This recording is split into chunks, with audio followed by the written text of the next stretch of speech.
Dr. Cureton. Welcome to the show. How are you today?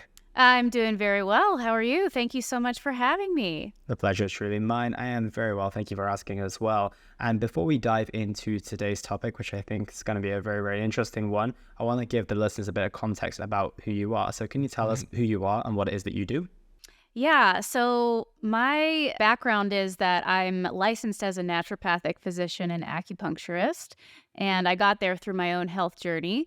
But after practicing with those tools exclusively for about 5 years, treating people with complex chronic illness, I discovered that a lot of people had nervous system dysregulation that was keeping them stuck in a cycle of illness. And so that is when I branched out and started learning about rewiring the brain for better regulation of stress physiology, right? So people were not spending all their time in fight, flight, or freeze, which unfortunately is what keeps people stuck in a loop of illness. So yeah, that led me down this path of getting trained in neural retraining and starting to do it with people. So now that's what I do full time. I do one-on-one work with people to help rewire their brain around specific issues they're really struggling with, like big traumas or, this really big perfectionist tendency or something like that. And then I also have a group neural retraining program called Wired for Wellness. And in that one, people are doing a lot of their own rewiring work in their brains around many different things, but primarily the program is designed for people who are struggling with anxiety, depression, trauma, chronic illness, and chronic pain, because all of those things relate to nervous system dysregulation. So when people get regulated, they get a lot of healing from all those things. Yeah, I can imagine. And it's a super interesting story of how you got to where you got to. And I want to dig back a little bit further. What did it look like when you were going through your specific challenges? What steps did you take to try and recover? Because of what usually tends to be the case is when someone's come through a journey of healing is that they had to go through a lot of trial and error first. So I want to hear about the things that worked for you, things that didn't work so well for you. So can you dive into that for us? Yeah, so as I was mentioning, I had my own health journey that started when I was around 19 years old. And I got super sick very suddenly, all kinds of symptoms all over my body, and had no idea what was going on. And I, went to see conventional medicine doctors first because that was all I was familiar with at that time. And, they ran standard lab panels and they were like, well, we can't find anything wrong with you. So, just come back when you have real problems. And they were like, go see a psychiatrist, maybe it's all in your head. And so after that, I did go see a psychologist actually, because I was like, I don't know, maybe it is all in my head. But those tool sets also were not helpful to me and didn't actually make any difference.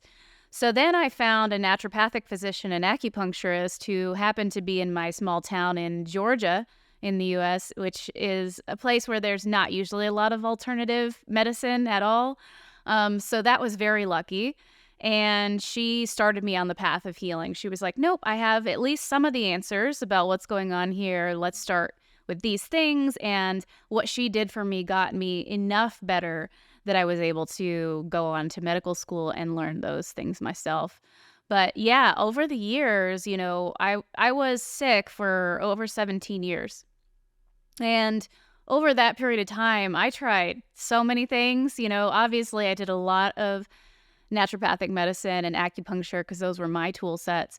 But also, all kinds of things on a mental and emotional level too, because I really struggled throughout that whole health journey with anxiety and depression and at a certain point in that journey with PTSD. And so I was also looking for mental and emotional healing tools during that time, and tried a ton of things in that realm, like EMDR and shamanic work and talk therapy and CBT, all these more common routes that people take. And unfortunately, they also didn't do much for me. They just didn't really change anything in a consistent way. So yeah, when I found neural retraining, like everything started to shift, and very quickly.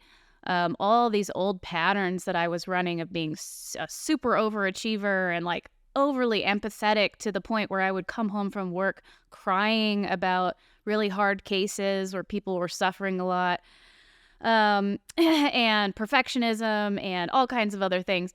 And once I started rewiring all of my own stress programming and my own traumas, then the anxiety just stopped, gradually just went away. And the depression too. And the trauma actually, the resolution of the trauma was very fast. So that didn't take really much time at all. But as those things started to happen, then my physical health started to improve dramatically as well. And the tools that I had been using to address some of the other things I was going through, like mold illness and mitochondrial dysfunction and things like that, those tools actually started to work for me, and they weren't really working before. And I think it's really because my nervous system being dysregulated had hamstringed, my physiology. So it just couldn't work optimally. It could not be in balance because I was so dysregulated. So that is why I became such a big believer in this work. Got you. So you're basically saying even like the naturopathic and everything else that you were trying before just seems to be way, way more effective once you started to do the work on rewiring? Yes.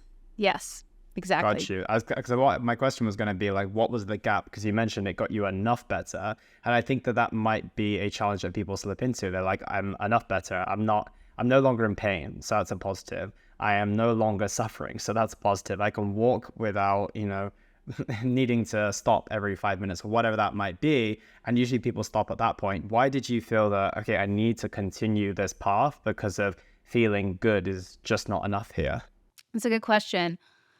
Over the years that I was sick, in the beginning, I had some anxiety that came up right when the symptoms started. And I think that was situational. I think it made sense with what I was going through, Sure. Because I was so sick. I was like, I don't know if I'm going to be able to like live a normal life and go to grad school and, have a normal job.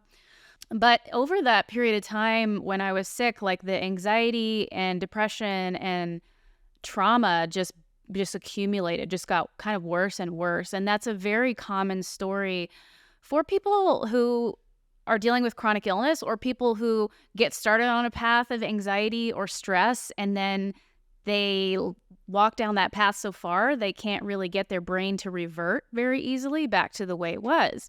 And that was the case for me. Like while I was in medical school, I was on high alert constantly. Like that's when my insomnia started and I just could not relax.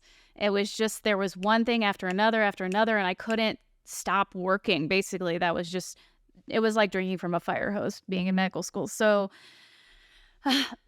that took me 6 years. I was in medical school for 6 years. So by the time I finished that, my brain had gotten into this habit of being so on high alert and so unable to relax that even when I had nothing to do, I couldn't relax. I just was like, I had this feeling inside me like I can't sit down. I've got to always be doing something, And that, of course, led to other issues. It made me moody and it made me anxious and irritable and all these things. And so when I discovered neural retraining, I was like, yeah, I really need to do this work. I can tell that I'm kind of stuck in this pattern. And I don't know how much this is impacting my physical health, but I know that it could be.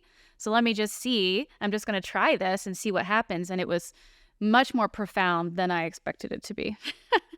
Yeah, I can imagine. And with that being said, when it comes to the kind of the transformational stuff that you went through as well, I want to get to the point of identifying what that looks like in the first place. When someone hears nervous system dysregulation, they might not even know where to start with that. They might be like, I have anxiety, I have a bit of depression, I have these physical symptoms that seem to be manifesting maybe as a byproduct, or maybe there's something completely separate, but I just don't know. So how can you even diagnose yourself, or how can someone else diagnose you as someone with nervous system dysregulation? Because we also hear this thing about, what's the word I'm looking for? It's adrenal fatigue. That's another one that falls into that same bracket as well. And everyone thinks, well, I might have adrenal fatigue, but there's not really any way in which we can kind of self-diagnose, but it's not usually the best thing to do. So how do we go down the route of discovering whether it's nervous system dysregulation or adrenal fatigue or anything along those lines? Right. So, I think one of the best starting places really is to look at someone's average mood or emotional state, because the emotional states are completely intertwined with our nervous system states. So let's explain the physiology a little bit. You've got this part of your brain called the limbic system, and it's always making determinations in any moment, like what is a threat and what is not a threat. And it's doing that based on your past experiences. So it's getting all this data from your senses about what's going on all around you. And if it recognizes anything in that data that resembles a threat you encountered in your past, then it will set off a survival response. And unfortunately, that can also happen to things that are going on inside of us. It can happen to internal dialogues and things like that. We can set our own nervous system off into fight, flight, or freeze. But once the limbic system determines if you're safe or not, it then sends that signal to every organ system via the autonomic nervous system, which we like to call the automatic nervous system, because it controls all these functions in the body that you aren't ordinarily thinking about, right? They're just happening in the background. And that's that nervous system's job. So when the limbic system communicates fight or flight to the whole body through the autonomic nervous system, then, you have these other manifestations occur, like your heart rate goes up and your blood pressure goes up and your breathing gets more shallow, and things like that. But your emotional state also changes. So you will, if you're in fight, you will be something along the lines of angry or irritable or resentful or something like that. If you're in flight, you're going to be something along the lines of anxious, worried, fearful, something in that neighborhood. And so if people really look at what's going on with their emotional state, it's a really, really good way to track how often you are in fight, flight, or freeze. And we were really designed to be in safe and social over 90% of the time. Yep. Safe and social is the same. It's a different nickname for the state rest, digest, and heal. Some people might have heard of it in that way. But that's the calm, healing state that we want to be in the majority of the time, and that we evolve to be in the majority of the time. But most people today are probably spending at least 50% of the time in a dysregulated state, in fight, flight, or freeze. I think we're understating it a little bit. I think so too. I do. I just want it to be a little conservative, but in my population of people I work with, it's like, 95% or more. But, in the general public, I don't know exactly what the figure would be, but I do know that everybody's super stressed out, and that is another good indicator. But then, so, you can look at for some of those physical manifestations of fight or flight that I mentioned. People also tend to get hotter when they're in fight or flight, right? Those colloquial phrases we have, like hot around the collar. So you can look for some of those kinds of things going on: heart rate going up, blood pressure going up, shallow breathing, tight muscles. That's a big hallmark, is when somebody's in fight or flight, the muscles all get really tight. And then for freeze, what people can look for is feeling depressed, apathetic, unmotivated, sad, guilt and shame, and some other painful emotional states like that, helplessness, hopelessness. Those are all associated with freeze also. And then physically, when people are spending a lot of time in freeze, they tend to be fatigued. That's the number one symptom. Brain fog is number two. So if somebody's like, yeah, I have a lot of those things like 70% of the time, then they're a great candidate for doing this work. 70% or more of the time, even 100% of the time, yeah, they should be doing something like this. If somebody's like, yeah, that happens to me once in a blue moon, yeah, that's not what we're looking for people that need this work. We're looking for people that are struggling with these kinds of things on a regular basis. Absolutely. And I have two questions off the back of that. The first is, how does that manifest into physical symptoms? I can understand what it does in terms of, shallow breathing, increased heart rate, increased blood pressure, and all those type of things. But I'd love to get your take on what happens when that's chronic and happens over the course of 1 year, 5 years, or even a decade. And the second thing I want to go through is typically the recommendation for anyone who's in this type of position was a little bit like your recommendation from the doctor as well, was the sense of, well, maybe if we go one step further, there might be go to a psychologist, go to a therapist, try CBT or something along those lines. But typically we do see recommendations to, meditation, for example, mindfulness practices, and all of these things do help a lot of people. So why is it not the solution to go down those routes? Do you find them to be effective? Do you find there to be a better way? If you could go through both of those questions, if you remember that, my first, that would be amazing. Yes. Okay. Yes. So your first one was about how does nervous system dysregulation translate into all these physical symptoms? Exactly. So it's via that autonomic nervous system, which connects to every single organ system. So being in fight, flight, or freeze a lot of the time, many organ systems, their function either gets dramatically slowed down or just imbalanced. So as an example, when somebody spends time in fight or flight, digestive function goes way, way, way down, including production of hydrochloric acid, digestive enzymes, bile, motility, the whole 9 yards, which is how a lot of people with nervous system dysregulation end up with chronic digestive issues.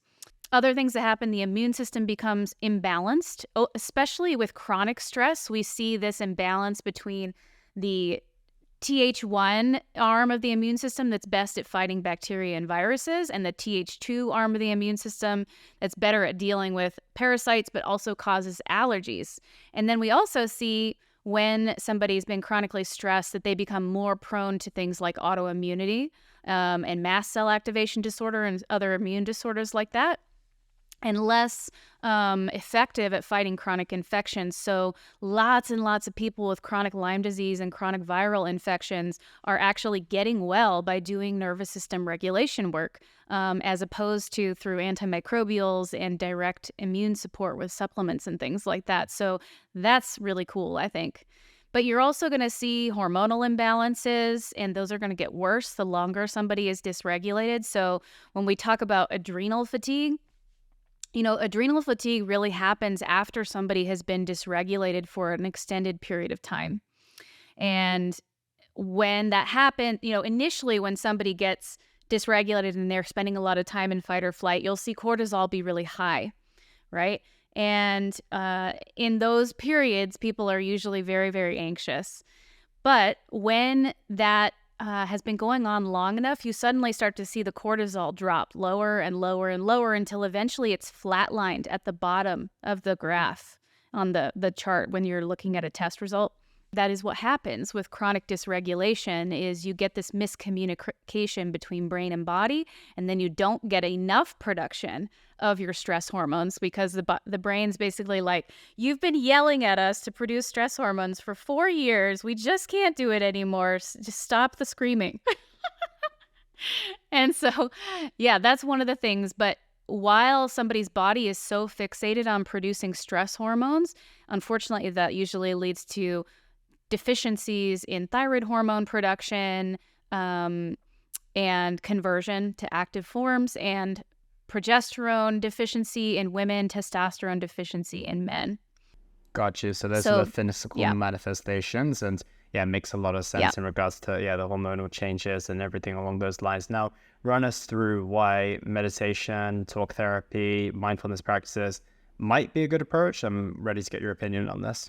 Mindfulness meditation is a really great tool for calming down over arousal in the brain, right? It's really good for helping our brains learn how to come down out of those high beta brainwave states when we're focused really hard and thinking really hard and a little bit stressed. Helps us come down out of those into more alpha states and others that are more calming and more conducive to being in that rest, digest, and heal state. However, doing it that way is usually takes a long time for you to actually achieve consistent nervous system regulation, and there are a couple of reasons for that. One big reason is because when we are doing neural retraining, the way that we are actually teaching the brain something new is we are actually opening the neural network that we're wanting to change, and then we're adding new data to it. when you're doing mindfulness meditation, you're not necessarily doing that. In any given moment, you may just sit down and be thinking, like maybe you'll have thoughts pop in about your to-do list or something like that, and that stresses you out a little bit. But usually, you're not intentionally thinking about things that, make you stressed or traumatized or whatever, all these, things from your past. You're usually not going to be thinking about that intentionally while you're doing mindfulness meditation, which means that you can't change them. Because in order for anything to be edited in our networking in the brain, we have to be able to activate it. And so that is the first step to being able to make changes in the brain. The other reason why meditation is not the best tool for doing that is because once you've opened a neural network, the next step is to give that neural network the data for what you want it to produce for you in the future, right? So let's say that neural network has been producing anxiety for you and you'd like it to produce calm instead. So while the neural network is activated, let's say, you were just thinking about the thing that tends to make you anxious and you got anxious, the neural network is active now. So now you can introduce data of calm and safety into that neural network. And each person, what works for them to feel calm and safe varies, right? And that is what's critical to this working. So some people, when they do mindfulness meditation, they get really calm, which would work just fine. That would work great.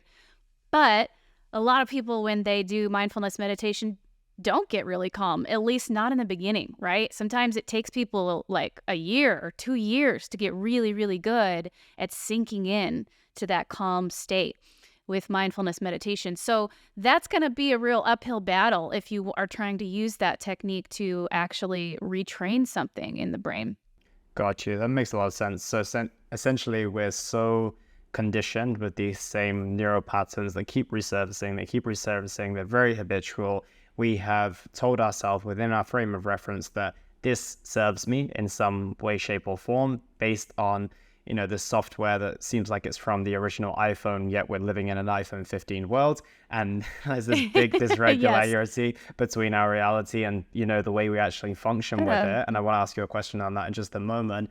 And then essentially what that does is it then creates these physical manifestations, puts us in the sympathetic nervous system, and then that just creates a plethora of problems as well. So that is making sense to me as well. And it also makes sense that mindfulness and meditation might take a little bit too long. And for someone who's so far gone within that state of being, it might not be transformational enough or, aggressive enough to even get them out of the state that they're stuck in.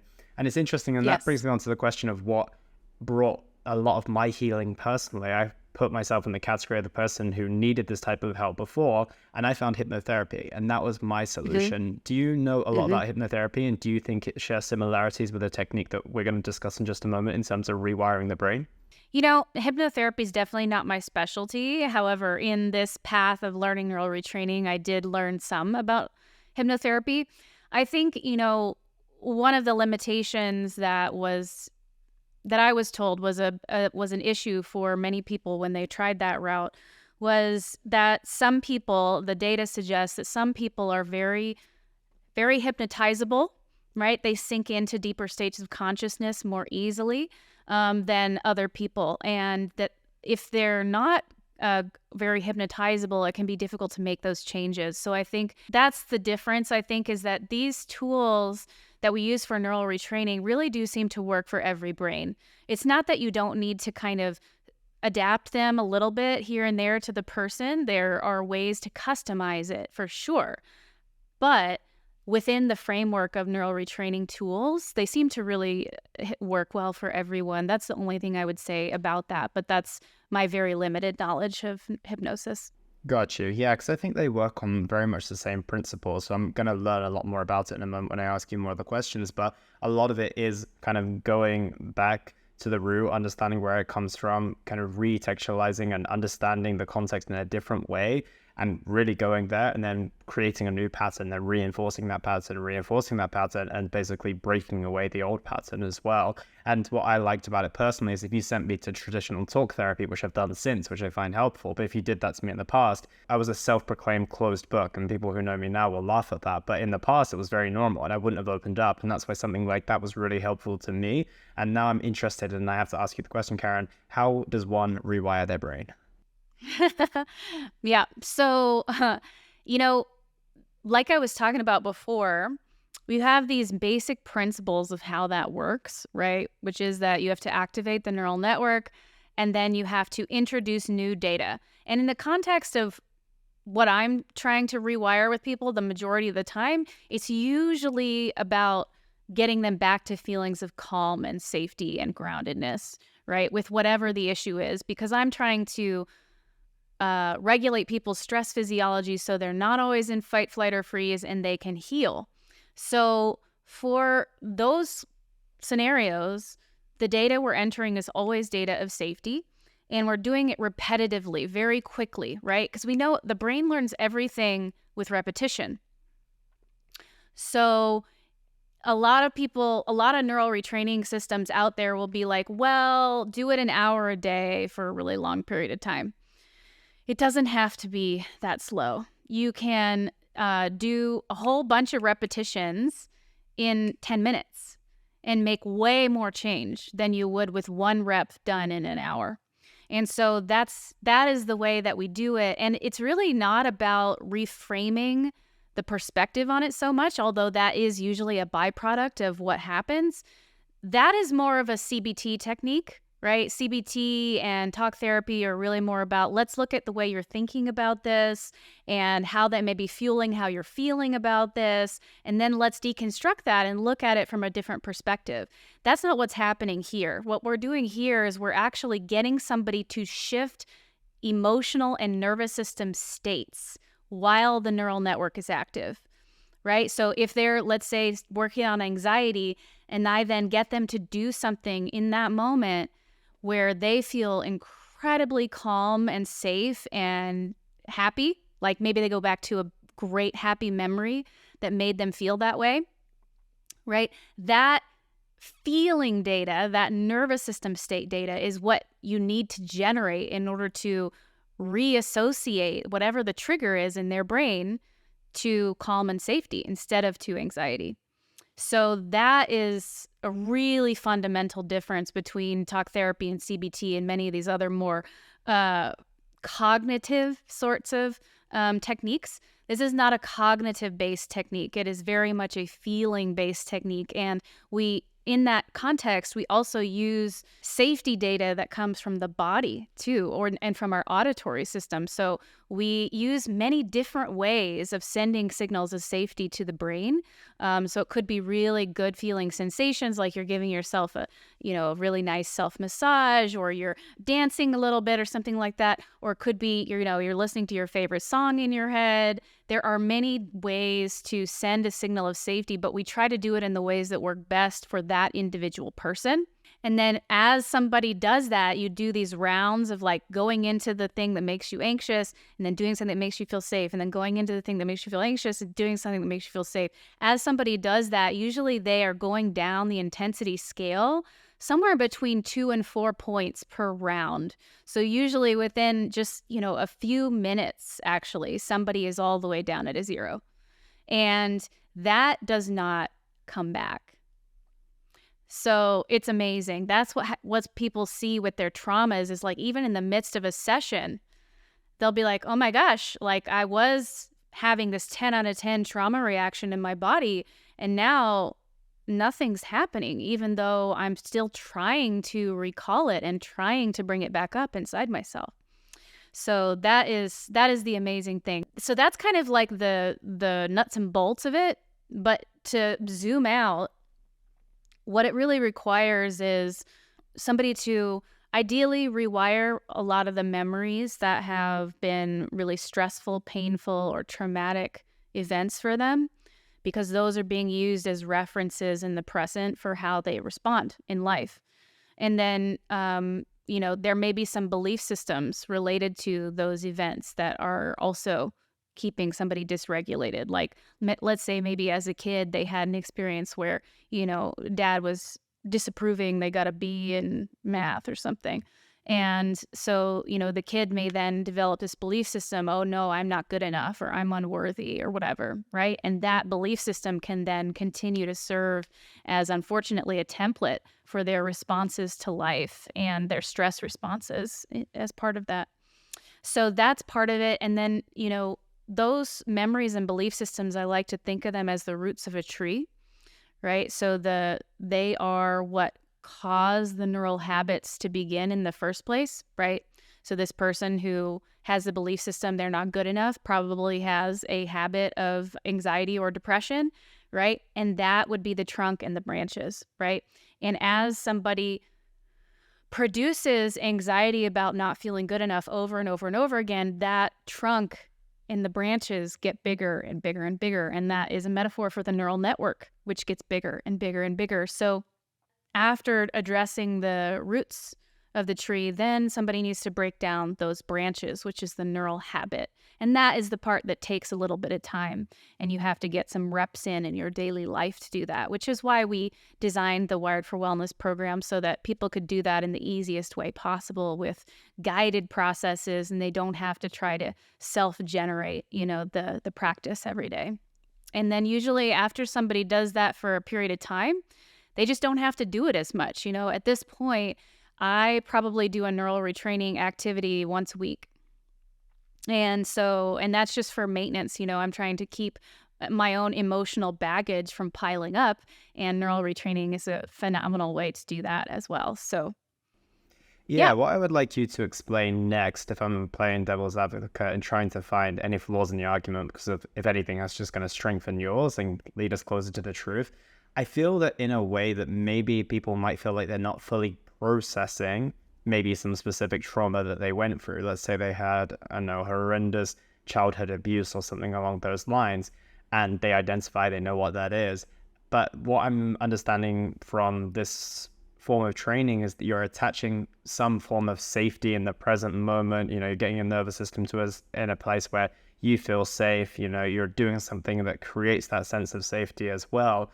But that doesn't go back and deal with the hurt, the shame, the guilt, the anger, the frustration, all the things that come around that. How do we navigate and process those things? Because I understand kind of putting, again, changing the perspective in the sense of like, hey, I'm safe, my nervous system is in the best place possible, but I don't understand how all of those other things are dealt with that come along with trauma.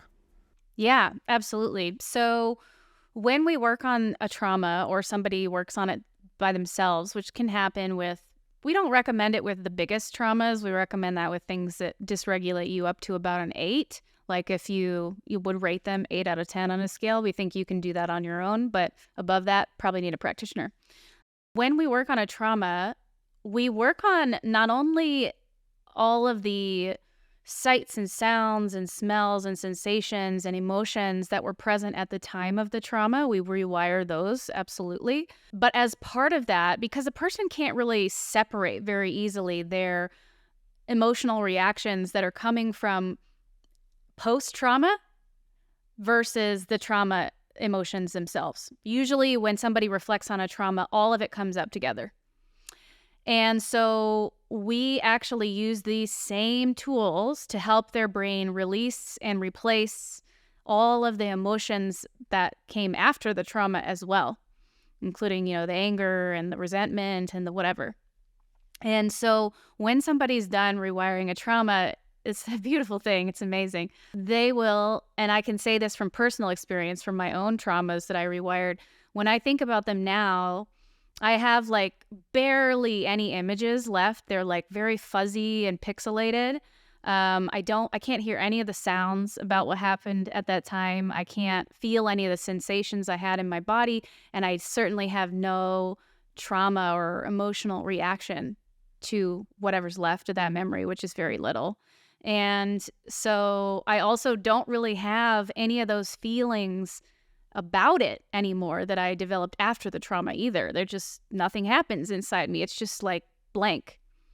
And that is a really, really good thing when it comes to nervous system regulation. When I was able to rewire those traumas, whoo, my nervous system went down about 10 notches. Yeah, it makes sense. I guess if you get to the root of the situation, then that tends to take care of the symptoms and the manifestation of those roots as well.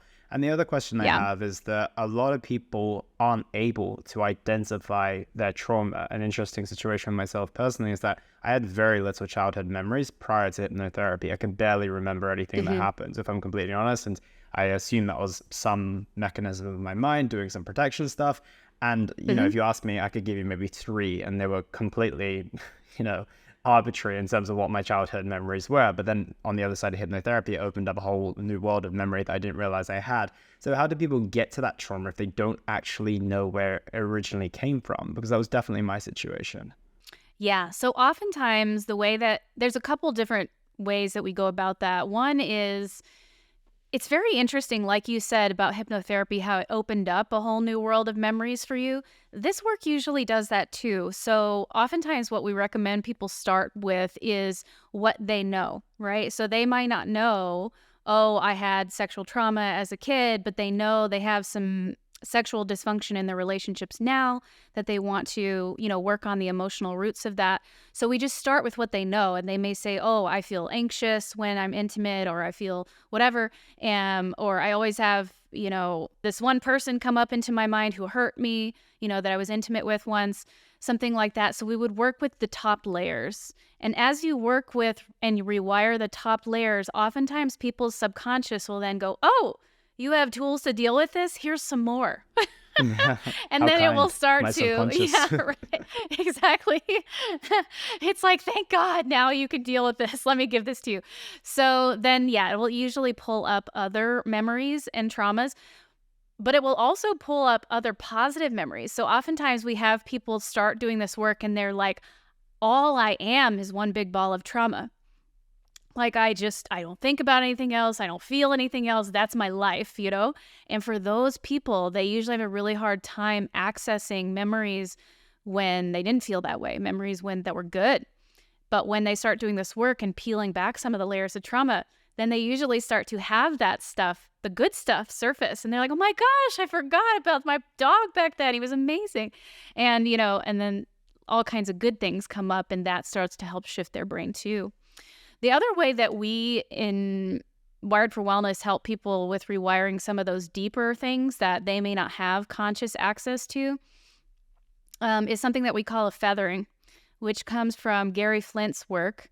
And it's basically a process in which I would speak directly to your subconscious using metaphors. So that is more similar to hypnosis, I think, but it's definitely not hypnosis. There's not like an induction or anything like that, but it speaks directly to the subconscious using metaphors, which the subconscious, what it speaks in is metaphor, as you know. So that is a very interesting process, and we've seen it be able to shift things on a deeper level for people than we're able to get to with some of the tools using more conscious access. Gotcha. So starting at the very, very top layer, digging underneath, giving some cues to try and tap into the things that our mind is protecting us from or is just burying very, very deep, and then accessing that way. So that makes sense to me as well. And I've got a question about reliving and going through that trauma again. Quite often when I talk to a lot of people, they are like, I just don't want to go back there. I don't want to have to deal with that. And Yes. Personally, I know that, you either deal with the root cause or you deal with it in your daily life on a small or big way anyway. So, my answer is always like, you may as well, because it's already impacting you. But I'm curious to see what you say to the people who are like, I just don't want to go back there. I can't face reliving that again. Right. I think that for many people, they have done that many times, and unfortunately, it makes it worse, right? They re-traumatize themselves because many people, will inadvertently relive their traumas, or they'll relive them in therapy, but they don't have the tools to actually change them. And so when you relive a trauma without the tools to change it, you actually make it worse. You make the neural network bigger and stronger, which means it's more likely to have an even bigger impact in your life today. So it's not a great idea, actually, to relive things when you don't have the tools. But if you do have them, then yes, it is best to just go deal with it very quickly, and get out. And you can, like, sometimes I will rewire 8 traumas with somebody in one session. That's how quick it can be. So you don't really, with the techniques we use, you don't really spend a lot of time with your traumas and the feelings from them. It's like 10 seconds, moving on, doing the next activity, which is going to be something that feels really good. So that's cool. I think it's very encouraging because you don't have to just wallow in a puddle of your trauma endlessly. That doesn't actually lead to change. The other thing is, if somebody has like a really big trauma that's like over a 10 for them, and they like would dissociate if they tried to go there, or go into complete flooding, where they're just like adrenaline is just taking over, and they're checking out, that we can prevent. And so a lot of people are really worried about that because they may have been through that before. We have ways to prevent that. And basically what we do is we have somebody very gradually approach the trauma and rewire each layer as they get closer. And so by the time you actually get fully into the memory, you've already rewired so much that it doesn't feel like much anymore, right? It may have been a 12 before, and now it's a 5. And then you rewire the last little bit of it, and it's just not a big deal when you do it that way. So hopefully that's comforting to people. Yeah, absolutely. It's almost like you're adding more tools to your tool belt, and then eventually when you go and tackle that bigger one, it's not that it's any smaller, it's just that you've now had experience that has raised up your ability to now navigate that. Whereas if you start with the biggest and scariest one to begin with, which I think some people encourage, is because if you've got that other way of looking at it, if you handle the biggest and scariest one, everything else will be easy. But at the same time, if that intimidates you so much that you don't even get started, then the realistically practical perspective is to go in at the small ones and build your way up to the bigger one. So yeah, I can see that being practical and really helpful as well. And now I want to really understand, like, how quick can all of this work as well? You've mentioned that, you can go through 8 traumas in one session, which sounds very, very exciting indeed for many people, I'm sure. But talk to me about how long this can last, and then kind of what's the long-term maintenance of this. You mentioned once a week for yourself, and I'm keen to get an understanding of how often you might want to do something like this. Yeah. So, the length of time that it takes to rewire, to get somebody to a place where they are in that rest, digest, and heal state the majority of the time depends on their starting point, right? So if somebody's starting with a lot more trauma, they've been way more dysregulated, or been dysregulated a really long time, or very sick, those people, it's going to take a little bit longer, and usually in the neighborhood of, they're going to be wanting to work on it in neighborhood of a year. And so that means that usually you're going to have a few sessions up front where you're going to work on your big traumas and stuff that would be hard for you to work on your own. And then you're going to do the programmatic thing where you do a daily practice in your life, most days for about a year. That's it's going to be required for most people with that starting point. If you are just starting out with like a little bit of anxiety, or you've only been anxious since this event 3 months ago or something like that, you're probably going to go a lot faster. Like, as an example, we had this guy who joined the program like 2 months ago, and he had just started having panic attacks and feeling really anxious and depressed in his life, almost out of the blue. But it was after these kind of stressful events that had happened. And I thought it was going to be like, oh, we'll just rewire the stressful events and he'll be back to normal, which is how it would go normally. But he ended up working on it for 6 weeks, and he got totally out of the anxiety, panic attacks, depression, and trauma. But it took 6 weeks for him, and we found out afterwards why, because his testosterone is in the toilet. And so, that's, for men, typically going to cause a lot of mood dysregulation. So yeah, but he still got there even without having addressed his testosterone, which is pretty cool. But for people who, like, let's say they just have a few big traumas that they want to rewire with the help of a practitioner, usually that's going to take somewhere in the neighborhood of 1 to 3 sessions. So sometimes, like, I worked with a woman on a surgical trauma that she had, which was really big and had just happened. That took 3 sessions. But I've also worked with people where I've rewired 8 traumas for them in 1 session. So it varies a little bit person to person and trauma to trauma, but that's kind of a ballpark.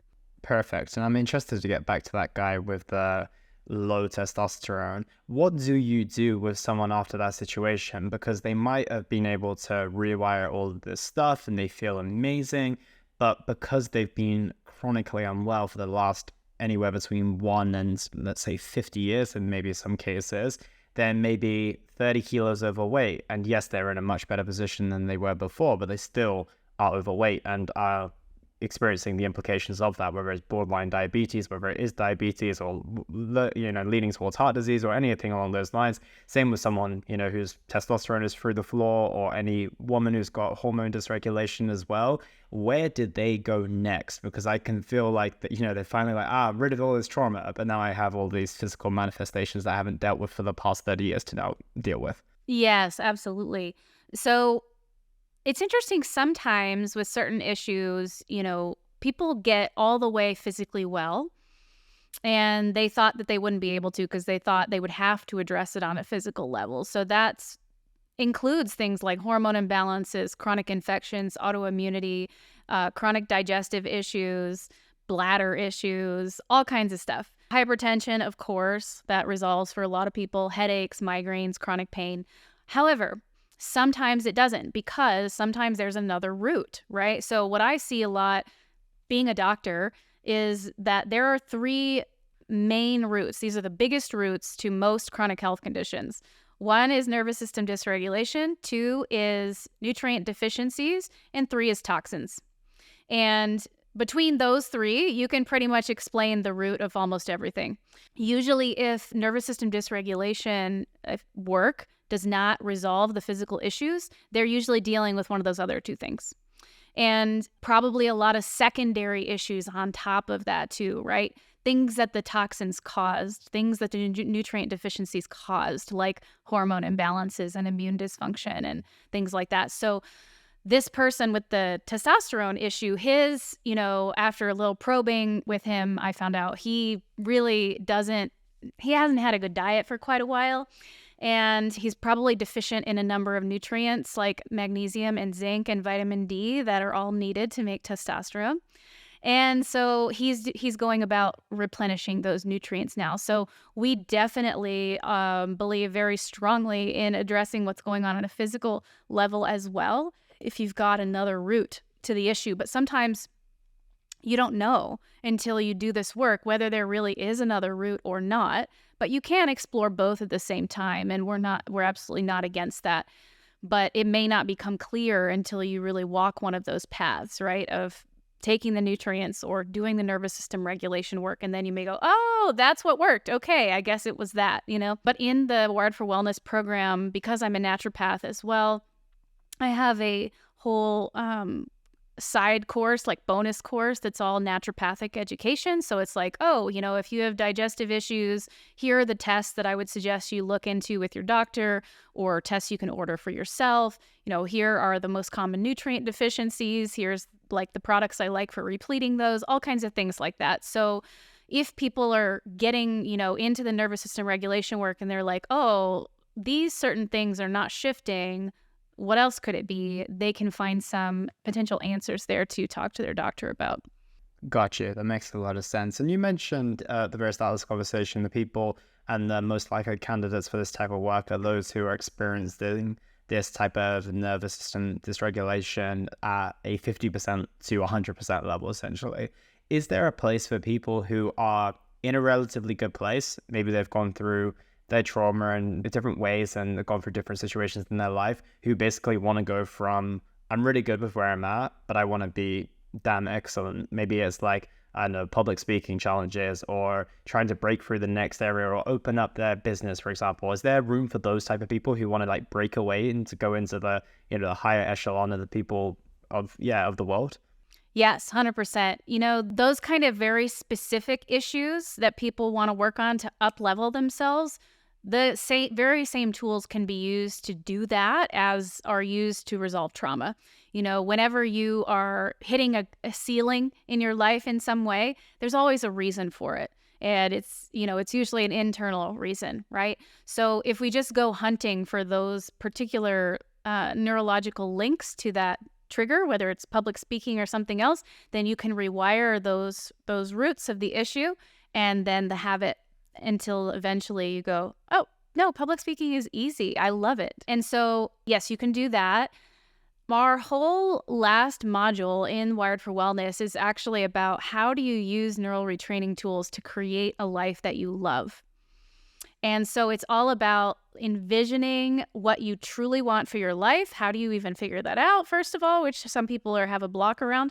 But once you have a vision of it, then you can sort of work backwards and go, okay, so if this is where I am now, here's the next steps that I need to take. Oh, do I feel any resistance around those? Am I afraid of taking the next step? Do I not want to because it sounds hard? And then when you have the resistance come up, you can actually rewire it. You can dissipate that resistance so your brain stops producing it, which of course then is like an obstacle-free lane to you going after it. Living your best life. Yeah, exactly. Yeah. A very, very complete package. No, I like that as well. I like that it's not just focused on the past, but it's like looking forward to creating the life that you want as well. Karen, this has been a super interesting conversation. I have a couple of final questions for you. And the first is, what impact do you want to have on the world with the work that you do? Oh my gosh. That's an exciting question. I want to have a very big impact on the world, but I would say that really my biggest passion is helping people who are falling through the cracks of the medical system, whether it is the psychology side of it or the physical medicine side of it. On both sides, people are not getting the truly effective tools that they need to heal. And that's changing little by little, thank goodness. I'm just trying to be a part of that change. So I hope to reach thousands of people around the world who are not finding what they need in order to heal and hopefully help them get there. Absolutely. And where is the best place for people to find you if they want to keep up with the work that you're doing or try out the Wired for Wellness program? Yeah. So my website is Dr. like Doctor, KarenCureton.com. And my name is hard to spell, so hopefully that is in the show notes. It will be. And then you can try out what neural retraining is like using our free program, which is at getwiredforwellness.com/free. And that program is really amazing. There's like 6 days worth of content that's all free for you to just learn a little bit more about what neural retraining is, how it works, and then experience it. There are 6 free processes there for people to try. And then if you want to join the full Wired for Wellness program, that's at getwiredforwellness.com. Amazing. Karen, thank you so much for your time today. I really appreciate it. It's been a really insightful conversation. Thank you. It's been my pleasure.